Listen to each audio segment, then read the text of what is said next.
ప్రధాని Benjamin Netanyahu తనకు prostate cancer సోకిందని ప్రారంభ దశలో ఉన్నప్పుడే దానిని విజయవంతంగా చికిత్స తీసుకున్నారని వెల్లడించారు.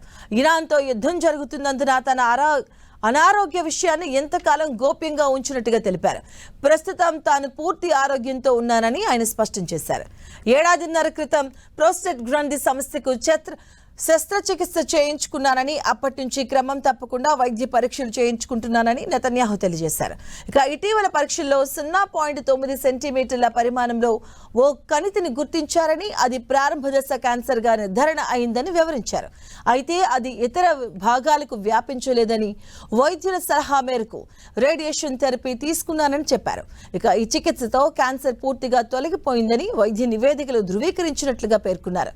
తన ఆరోగ్య సమస్యను ఆసరాగా తీసుకుని ఇరాన్ తప్పుడు ప్రచారం చేసే ప్రమాదం ఉందని, అందుకే యుద్ధం సమయంలో ఈ విషయాన్ని బయట పెట్టలేదని నెతన్యాహు వివరించారు. వ్యక్తిగత వృత్తి జీవితంలో ఏ సమస్య వచ్చినా వెంటనే పరిష్కరించుకోవడం తనకు అలవాటని చెప్పారు. ఇక ఈ విషయంలోనూ అదే చేశానని తన సోషల్ మీడియాలో పోస్ట్ చేశారు. 76 ఏళ్ల నెతన్యాహు ఇజ్రాయిల్ చరిత్రలో అత్యధిక కాలం ప్రధానిగా పనిచేసిన నేతగా గుర్తింపు పొందారు. తన వార్షిక వైద్య నివేదిక విడుదల సందర్భంగా ఈ వివరాలు ఆయన వెల్లడించారు.